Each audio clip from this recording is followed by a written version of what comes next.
ہیں, آپ سبق یاد کرتے ہیں, آپ اللہ سے جڑے ہوئے ہیں تو اللہ نے چنا ہے, ورنہ ہماری کیا اوقات ہے, ہم کیسے آ سکتے ہیں. اللہ نے نبیوں کو تو وہ تو اشرف المخلوقات میں سے تھے نا, جب چنا تو اللہ سبحانہ تعالیٰ اب ابراہیم علیہ السلام کی اگزامپل کیوں دے رہے ہیں کہ مشرکین مکہ جو تھے وہ کس سے نسبت جوڑتے تھے؟ حضرت ابراہیم علیہ السلام سے جوڑتے تھے نا, کیونکہ وہ ایکچولی تو انہی کی نسل میں سے تھے. حضرت ابراہیم علیہ السلام ہی تو وہاں پہ اپنے بیٹے کو اور اپنی بیوی کو چھوڑ کے آئے تھے خانہ کعبہ کے پاس, وہیں پہ وہ ان کی اولادوں کی اولادیں ہوتی رہی, تو مشرکین مکہ تو وہی تھے. تو اللہ سبحانہ تعالیٰ ایکچولی یہاں پہ میسج کیا دے رہے ہیں کہ دیکھو وہ ابراہیم علیہ السلام تو حنیفاً تھے, وہ شرک نہیں کرتے تھے, تو تم لوگ جو کر رہے ہو وہ تم غلط کر رہے ہو. تو اسی آئیڈیا کو ذہن میں لے کے اب آیت سنیے گا. وَإِذْ قَالَ إِبْرَاهِيمُ, اللہ سبحانہ تعالیٰ فرماتے ہو یاد کرو جب کہا ابراہیم نے رب اجعل, اے میرے رب بنا دے, هَذَا الْبَلَدَ آمِنًا, اس گھر کو امن والا. کس گھر کو؟ مکہ کو. وَجُنُبْنِي, اور بچا لے مجھے, وَبَنَيَّ, اور میری اولاد کو, أَن نَعْبُدَ الْأَصْنَامَ, کہ ہم عبادت کریں بتوں کی. اب وہی بات جو میں نے آپ کو بتائی تھی, کیونکہ حضرت ابراہیم علیہ السلام یہ دعا کس کے لیے کریں, اس لیے آپ دیکھیں یہاں پہ ہمیں اب دیکھیں گے بار بار پوری دعائیں ہیں حضرت ابراہیم علیہ السلام کی جو انہوں نے مناجات کی تھی اللہ سبحانہ تعالیٰ کے سامنے, اور اپنی اولاد کے لیے بھی دعا کی تھی. آپ کو یاد ہے حضرت نوح علیہ السلام نے جب کہا تھا کشتی پہ سوار ہوتے ہوئے کہ یا پاک پروردگار, آپ نے تو کہا تھا کہ آپ مجھے اور میری اولاد کو بھی بچا لیں گے, تو میرا بچہ وہ آئے, تو اللہ سبحانہ تعالیٰ نے کہا کہ آپ اس کی بات نہ کریں, یہ تمہاری اس میں سے نہیں ہے, اولاد میں سے نہیں ہے. تو ہمیں کیا ہے کہ ہم ایسی بات جب سنتے ہیں نا تو ہمارے ذہن میں یہی بات آتی ہے کہ اچھا فلاں بچہ کا یہ بات, فلاں کی یہ بات ایسے کیسے, نبیوں کی اولادوں میں سے بھی ایسے تھا, انہوں نے بھی دعائیں مانگی اللہ سبحانہ تعالیٰ سے.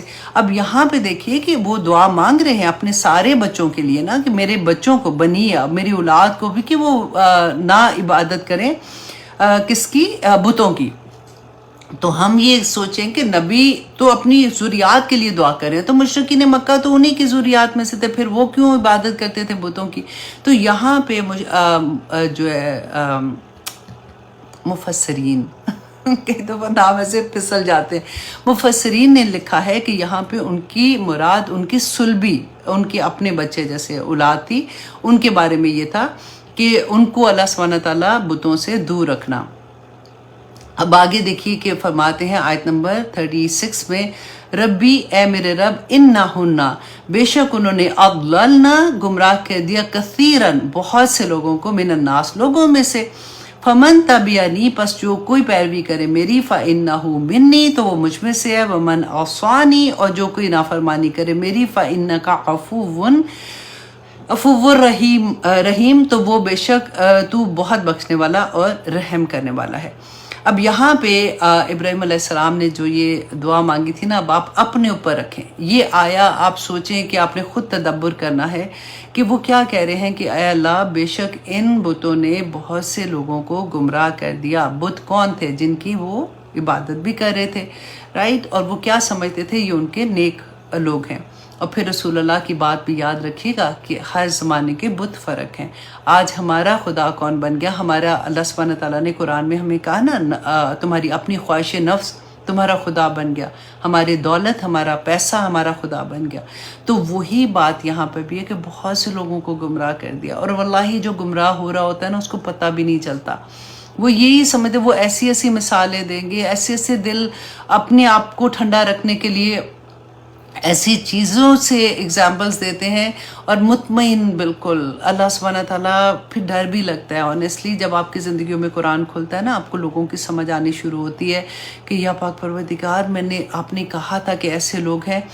کسی پہ وہ کہتے ہیں نا کہ جج نہیں کرنا چاہیے غلط طریقے سے, لیکن ایک ہوتا ہے نا کہ اندر کی فیلنگ اٹھتی ہے کہ ہائے یا پاک پروردگار, میرے ساتھ یہ معاملہ نہ کرنا, کہ اتنا یہ بندہ, اس کو تو سارا علم ہے, یہ قرآن بھی جانتا ہے, یہ بات بھی اچھی کرتا ہے, یا اللہ یہ حدیث بھی شامل کرتا ہے بات کرنے میں, اس کو سارا پتہ ہے, پھر یہ تیرا یہ حکم کیوں نہیں مان رہا, پھر اس کے لیے یہ حکم ماننا کیوں مشکل ہے؟ تو اللہ سے ادھر توبہ کیا کرے, کیونکہ اللہ قبول کرتا ہے اس بات کو.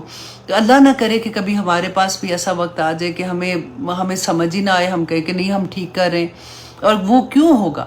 جب ہم اللہ کی نافرمانی کرتے ہیں نا تو اللہ سبحانہ تعالیٰ ایسا نہیں ہے دنیا میں آنیسٹلی جو گناہ ہوتے ہیں نا ان کا اثر اس دنیا میں بھی آ جاتا ہے.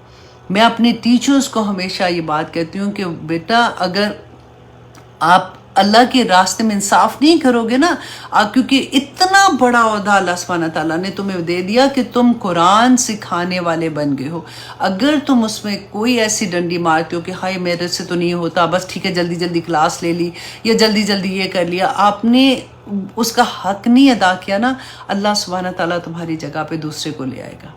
اللہ کو کوئی پرواہ نہیں ہے اس بات کی.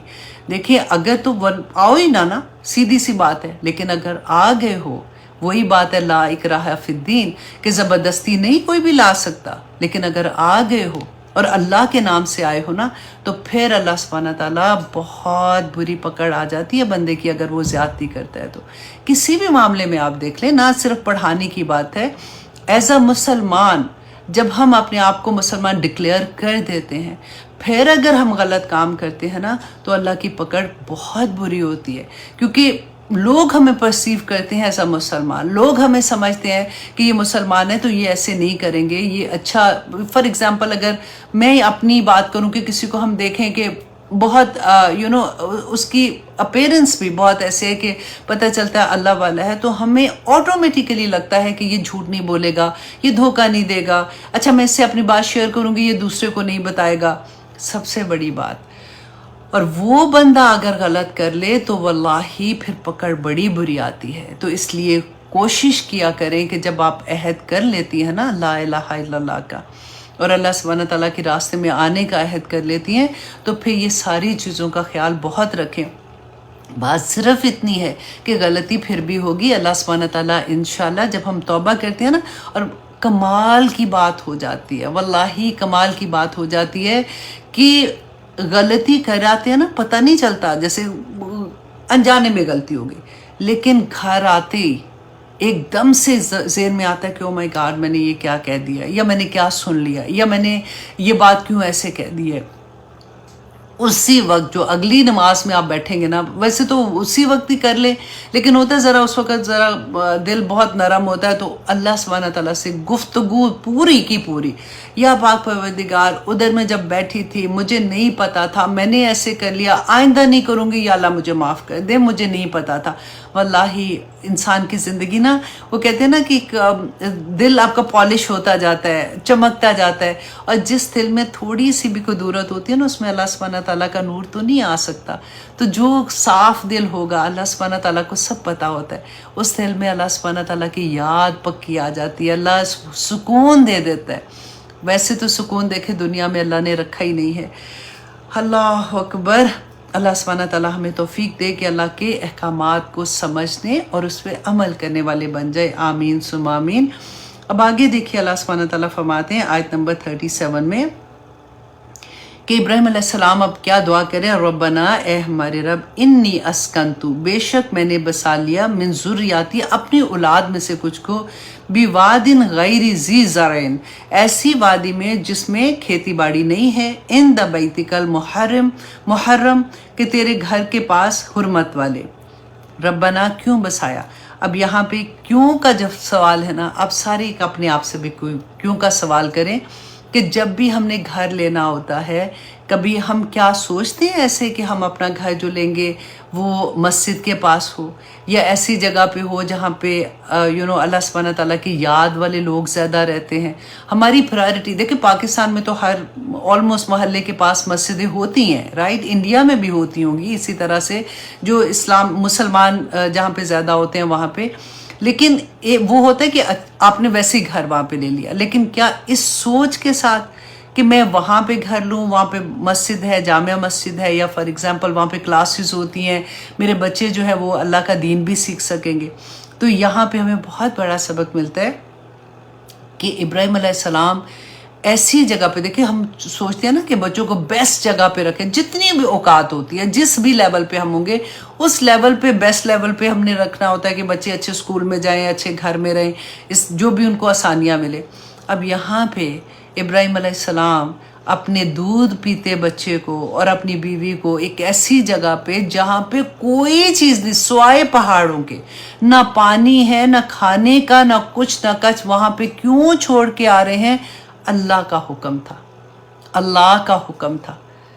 آج مجھے اور آپ کو اس قرآن میں جو حکم ہے نا بالکل ویسے ہی حکم ہے۔ ہمیں یہ لگتا ہے نا کہ وہ تو جبرائیل علیہ السلام نے ان کو کہا تھا تو کیا انہوں نے نہیں کرنا تھا؟ تو مجھے اور آپ کو بھی یہی حکم، یہ کتاب بھی جبرائیل علیہ السلام ہی رسول اللہ صلی اللہ علیہ وسلم کے قلب سلیم پر لے کے نازل ہوئے تھے۔ یہ وہی کتاب ہے جو میرے اور آپ کے ہاتھ میں ہے۔ اس میں جو احکامات ہیں وہ اتنے ہی امپورٹنٹ ہے کرنے کے لیے جتنے وہ ابراہیم علیہ السلام کے لیے تھے۔ نور کے ممبروں پہ ایسے تو نہیں بیٹھا جائے گا نا۔ تو اللہ سبحانہ تعالیٰ نے دیکھیں یہاں پہ فرمایا کہ ابراہیم علیہ السلام نے کہا کہ وہ کیوں چھوڑ کے آئے تھے، دعا کر رہے ہیں کہ میں ایسی وادی میں اپنے بیوی بچوں کو چھوڑ کے جا رہا ہوں یا پاک پروردگار کہ ربنا لیقیموا الصلاۃ، تاکہ وہ نماز قائم کریں، فاجعل افئدۃ من الناس، تو اے اللہ کر دے لوگوں کے دلوں کو تحوی مائل ہوں علیہم طرف اس کے۔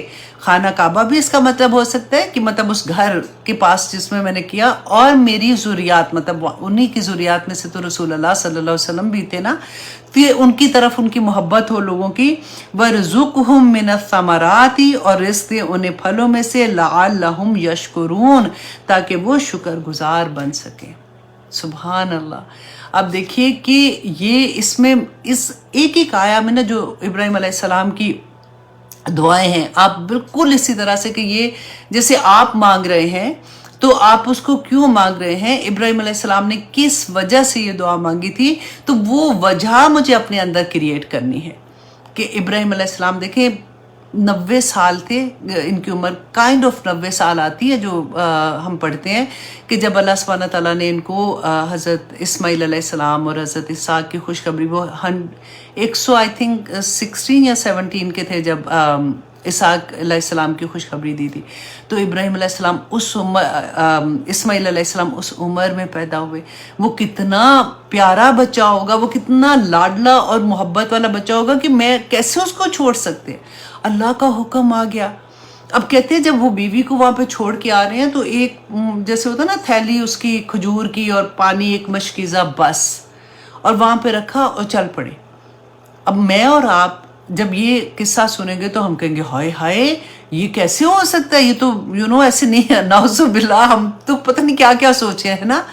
اب دیکھیں کہ بیوی پیچھے آ رہی ہیں، بھاگ کے پیچھے آ رہی ہیں، کہہ رہی ہیں کہ ابراہیم آپ ہمیں کہاں چھوڑ کے جا رہے ہو، کوئی جواب نہیں دے رہے، چلتے جا رہے ہیں۔ پھر پیچھے کہتے ہیں 3-4 دفعہ جب انہوں نے پوچھا تو بی بی ہاجرہ نے کہا کہ اچھا آپ مجھے یہ بتا دیں کہ کیا یہ آپ کے رب کا حکم ہے کہ آپ ہمیں یہاں چھوڑ کے جا رہے ہیں؟ تو ابراہیم علیہ السلام نے اپنا سر ہلایا کہ ہاں میرے رب کا حکم ہے۔ اور وہ بیوی بھی دیکھے، ایسے نہیں اسماعیل علیہ السلام جیسے بچے پھر پیدا ہوتے، کہ انہوں نے کہا کہ اگر آپ کے رب کا حکم ہے تو پھر میں سر تسلیم خم کرتی ہوں، آپ کا رب کبھی ہمیں خراب نہیں کرے گا، مطلب ہمیں ضائع نہیں کرے گا، آپ کا رب ہمیں کبھی ضائع نہیں کرے گا۔ اللہ اکبر۔ اب دیکھیں کہ وہ بیوی واپس پلٹ جاتی ہیں اور جا کے پھر وہی قصہ سارا کہ وہ بچہ کو جب بھوک لگتی ہے تو کبھی ادھر صفا پہ جاتی ہے، مروہ پہ جاتی ہیں، صفا پہ بھاگ رہی ہیں تو وہ پھر آب زمزم کا پانی نکلتا ہے اور پھر وہ کیسے اپنے بچوں کو پانی پلاتی ہیں، خود بھی پانی پیتی ہیں۔ آب زمزم کے پانی کے بارے میں بھی رسول اللہ نے فرمایا نا کہ اگر آپ بھوک کی نیت سے پیتے ہو تو آپ کو بھوک آپ کی ختم ہو جاتی ہے، اگر آپ پیاس کی نیت سے پیتے ہو تو پیاس ختم ہو جاتی ہے، اگر شفا کی نیت سے پیتے ہو تو بیماری ختم ہو جاتی ہے۔ اس میں اللہ سبحانہ تعالیٰ نے ہر طرح کی شفا بھی رکھی ہے۔ بلکہ ایک میں آئی تھنک امام ترمذی کا واقعہ پڑھی تھی، ان کے فادر جب حج کرنے کے لیے گئے تو کہتے ہیں کہ حج کا زمانہ تھا، اس زمانے میں تو لائٹیں بھی نہیں نہ ہوتی تھی، تو کہتے ہیں کہ اندھیری رات تھی، تو رات کو وہ خانہ کعبہ میں طواف بھی کر رہے تھے، تو کہتے ہیں کہ مجھے یوں لگا کہ مجھے باتھ روم میں جانا ہے تو پیشاب کرنے کے لیے جیسے، تو کہتے ہیں کہ اتنی مجھے ڈر یہ تھا کہ اتنا رش تھا کہ میں تو کچلا ہی جاؤں گا، اندھیرا اتنا رات ہے تو مجھے تو کوئی نظر بھی نہیں آ رہا اور کہاں پہ جانا ہے۔ تو کہتے ہیں کہ جب مجھ سے ایسا ہوا کہ مجھ سے برداشت نہیں ہوا تو مجھے ایک دم یاد آیا کہ رسول اللہ صلی اللہ علیہ وسلم نے تو آب زمزم کے بارے میں کہا تھا کہ جس نیت سے پیو گے اللہ سبحانہ تعالیٰ وہی اس میں وہی شفا ڈال دیتے ہیں۔ تو کہتے ہیں میں نے آب زمزم، اب دیکھیں انہوں نے حاجت کیا تھی، اور پھر آب زمزم کہتے ہیں میں نے پیٹ بھر کے پیا، اور دعا یہ کی کہ اللہ سبحانہ تعالیٰ مجھ پہ رحم کرنا، میں نہیں جا سکتا اس وقت، تو میری یہ حاجت جو بھی مجھے ہو رہی ہے اس کو مجھے شفا دے دے۔ تو کہتے ہیں کہ میں پوری رات عبادت کرتا رہا، یہاں تک کہ صبح روشنی ہو گئی اور مجھے وہ حاجت نہیں ہوئی، انلیس کہ وہ روشنی ہو تو پھر وہ گئے تھے۔ تو آب زمزم جس بھی نیت سے آپ پیئیں گے اس طرح سے ہی اس کا اثر ہو جائے گا انشاءاللہ۔ تو ابھی کیا ٹائم ہے جی؟ 58، 2 منٹ ہے۔ تو اب یہاں پہ یہ بھی دیکھیے کہ اللہ سبحانہ تعالیٰ سے انہوں نے دعا کی تھی کہ وہاں پہ رزق پھلوں کا دے دینا انہیں، دے وَرْزُقْهُم مِّنَ الثَّمَرَاتِ لَعَلَّهُمْ يَشْكُرُونَ، تاکہ وہ شکر گزار بن جائے۔ تو اب بھی دیکھیں مکہ میں ایکچولی تو کوئی پھل نہیں اگتا، کوئی سبزی نہیں اگتی، کوئی کچھ نہیں، اناج نہیں ہوتا، لیکن کبھی اتنے لوگ وہاں پہ کبھی آج تک کسی چیز کی کمی نہیں ہوئی ہے۔ اللہ سبحانہ تعالیٰ نے دیکھے کیسے کیسے ان کی دعائیں قبول کی ہیں۔ اور پھر کہتے ہیں ربنا، اے ہمارے رب، انکا تعلم ما نخفی وما نعلن، اے اللہ بے شک تو جانتے جو کچھ بھی ہم چھپاتے ہیں اور جو ظاہر کرتے ہیں۔ واللہ یہ ایک بات بھی اگر ہمیں سمجھ آ جائے نا تو ہماری زندگیوں کے لمحے صحیح ہو جائے، کہ اگر ہمیں یہ پتا ہو کہ جو ظاہری کر رہے ہیں وہ تو ہمیں ڈر ہی ہوتا ہے کہ ہاں پتہ چل جائے، جو ہم چھپ کے بھی گناہ کی کوئی بات یا غلط کا کام کرتے ہیں، کیونکہ اللہ سبحانہ تعالیٰ نے جو نعمتیں دیا، آنکھ سے ہم کیا کرتے ہیں، زبان سے ہم کیا کرتے ہیں، لکھتے کیا ہے، کہاں پہ کلک کر رہے ہیں، کہاں پہ دیکھ رہے ہیں، کس سے کر رہے ہیں، اللہ سبحانہ تعالیٰ سب کچھ جانتے ہیں۔ وَمَا يَخْفَى عَلَى اللَّهِ مِن شَيْءٍ، اور نہیں چھپ سکتی اللہ سے کوئی چیز، فی الارض زمین میں، ولا فی السماء، اور نہ ہی آسمان میں، اللہ سبحانہ تعالیٰ سے کچھ بھی چھپا ہوا نہیں ہے۔ اللہ اکبر، دیکھیں آخرت میں جا کے سب چیزیں کھل کے سامنے آ جانی ہے اتنی چھوٹی سی زندگی میں۔ وہ کہتے ہیں نا کہ جس کی تنہائیاں پاک ہو جائیں اس کا تو کمال ہی ہو جاتا ہے، وہ بندہ کامیاب ہو جاتا ہے، کیونکہ ایک وہی جگہ ہوتی ہے جہاں پہ انسان گناہ کے کام کر لیتا ہے، جب اس کو یہ ڈر نہیں ہوتا کہ کوئی گھر والا دیکھ رہا ہے یا کوئی اور دیکھ رہا ہے، تو وہاں پہ اگر وہ اپنے جذبات کو قابو پا لے گا تو میں آنیسٹلی یہ کہتی ہوں کہ الحمدللہ ثم الحمدللہ بہت سے لوگ ہیں جو اللہ سبحانہ تعالیٰ کے راستے میں بھاگ رہے ہیں۔ جب ہم قرآن سے جڑتے ہیں تو اللہ سبحانہ تعالیٰ ایسے ایسے لوگوں کو ہم سے ملا دیتا ہے، ایسے ایسے لوگوں کی باتیں ہمارے سامنے آتی ہیں جو موٹیویشن ہوتی ہے بیسیکلی، جب ہم دیکھتے ہیں کہ ہاں یہ اگر کر رہا ہے تو پھر میں کیوں نہیں کر سکتی ہوں، پھر بندہ اور بھاگتا ہے۔ آپ لوگ نہ گھبرایا کریں، اپنے سبق سے نہ گھبرایا کریں۔ 5 سے 6 آیات یا 6 سے 7 آیات آپ کو جاتی ہیں تو آپ رونے والے ہو جاتے ہیں، نہ کریں ایسے۔ واللہ اگر آپ کی پرائرٹی ہوگی نا قرآن، تو آپ کو خود ہی سے سمجھ آ جائے گی کہ کوئی مشکل نہیں ہے، کچھ بھی مشکل نہیں ہے، آپ چلتے پھرتے شوق سے انشاءاللہ کر جائیں گے۔ اور سب سے بڑی بات ہے کہ نہ وقت ملے دعا کرنے کا، نہ وقت ملے تسبیحات کرنے کا۔ اللہ سبحانہ تعالیٰ نے جب کہہ دیا، یہ بات بتا دی ہمیں کہ وہ تمام مانگنے والوں سے جن کے ہاتھ اٹھے ہوئے اللہ سبحانہ تعالیٰ کے آگے، ان سے زیادہ عطا کرے گا جو یہ قرآن پاک کا علم حاصل کر رہا ہے۔ تو اللہ سبحانہ تعالیٰ خیرکم من تعلم القرآن وعلمہ، تم میں سے بہترین شخص پوری کائنات میں وہ ہے جو قرآن سیکھتا اور قرآن سکھاتا ہے۔ میں اور آپ اسی میں آ جاتے ہیں، میں خود بھی سیکھتی ہوں، مجھے تو اتنی لالچ ہوتی ہے کہ میں کسی نہ کسی طرح سے کسی نہ کسی کلاس کی اسٹوڈنٹ بنتی رہوں کہ ادھر سے بھی اور ادھر سے بھی کوئی اجر ضائع نہ جائے، ایک پڑھانے کا اور ایک سیکھنے کا اجر اللہ سبحانہ تعالیٰ دیتا رہے۔ تو اسی طرح سے جڑتے رہیے گا قرآن کے ساتھ کہیں بھی۔ دیکھیں میں آنیسٹلی ہماری تجوید جو ہمارے زمانے کے لوگ ہیں نا، ہماری تجوید کوئی نہیں ٹھیک ہوتی ہے، کیونکہ ہم نے پڑھا، جیسے میں محلے میں آنٹیاں تھیں جو ان سے پڑھا تھا، وہ بالکل اردو کے لہجے میں پڑھا تھا، ثم الحمدللہ۔ ویسے میں کہتی ہوں چلو اللہ کا شکر ہے پڑھا تو صحیح نہ پڑھا لیا، ایون میں نے تو گریجویشن اسلامیات میں کیا، وہاں بھی تب بھی نہیں صحیح طرح سے تجوید آتی تھی پڑھنی، اسی طرح سے رٹا مار کے دعائیں بھی یاد کر لی۔ اب جب غور کرتی ہوں تو پتہ چلتا ہے زیر زبر کی اتنی غلطیاں ہوتی ہیں، تو ایک تو مخارج کی تو ہوتی ہیں، اور زیر زبر کی بھی غلطیاں کر دیتے ہیں، جیسے معنی بدل جاتے ہیں بالکل۔ لیکن کوشش تو ہے نا، پوری کوشش ہے اور دل سے کوشش کر کے کہ یا اللہ نہیں مجھے سیکھنا ہے، اگر مجھے باقی چیزیں کرنی ہے تو مجھے یہ کیوں نہیں کرنی ہے. سارا دن گھر چلتے پھرتے وہی بولنا شروع ہو جاتا ہے تو بہت اچھا لگتا ہے. آپ لوگ بھی ضرور کوشش کیا کریں. مت یہ سوچو کہ اب اتنی بڑی عمر ہو گئی ہے تو اب کیا فائدہ کرنے کا. ابھی تو فائدہ ہے، اللہ کا احسان ہے کہ آپ کو وقت ملا ہے تو ضرور کریں.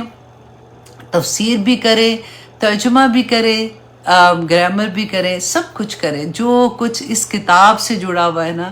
اللہم ارزقنی التفکر والتدبر لما یتلوہ لسانی من کتابک.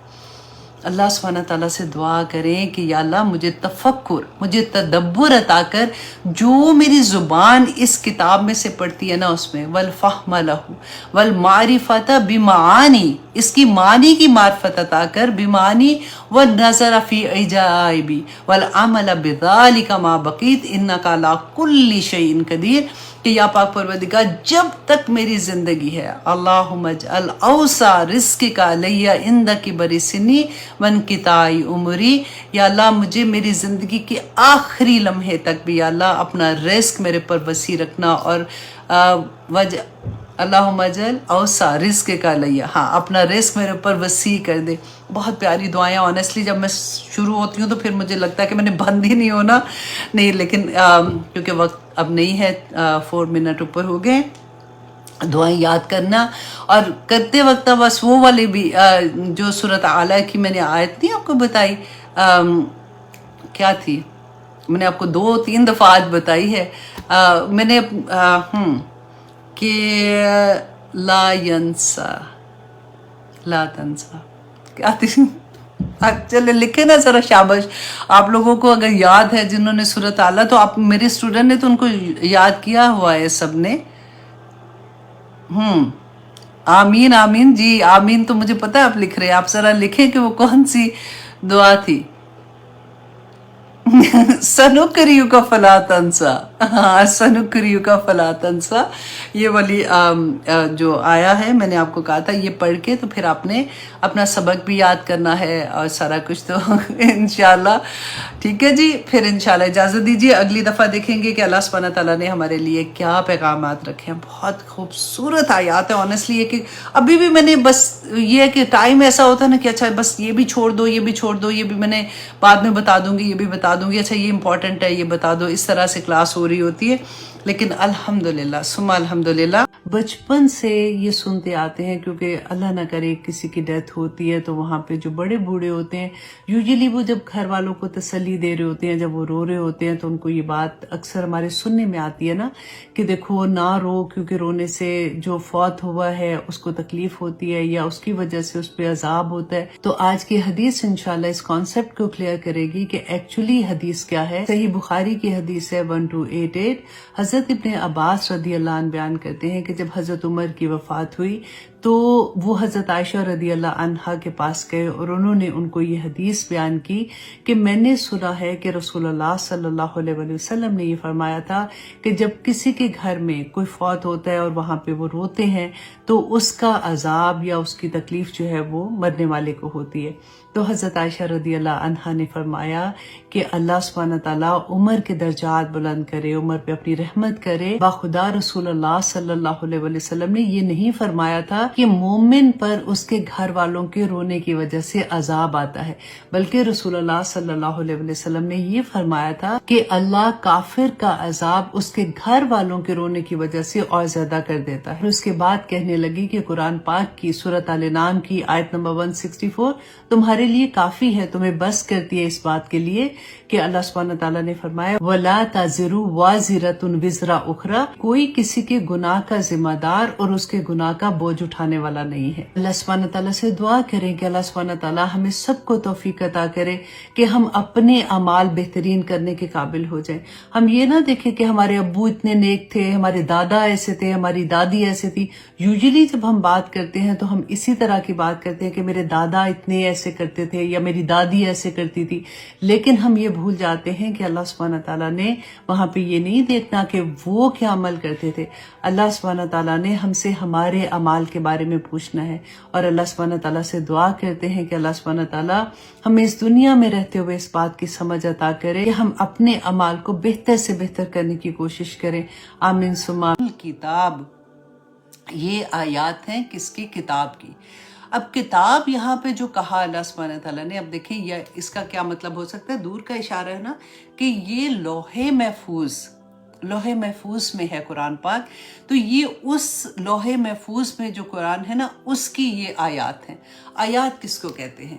دیکھیے آیات جو ہیں، اب کیونکہ ہمارے سامنے تو قرآن پاک ہے، ہم آیات دیکھ بھی رہے ہیں، تو یہ اللہ سبحانہ تعالیٰ انہی آیات کی بات کر رہے ہیں کہ یہ جو آیات ہیں یہ کون سی ہیں جو لوح محفوظ میں ہیں، اور یہ آیات کون سی ہیں؟ یہ نشانیاں ہیں. نشانیاں کس کو کہتے ہیں؟ ریمائنڈرز ہوتے ہیں.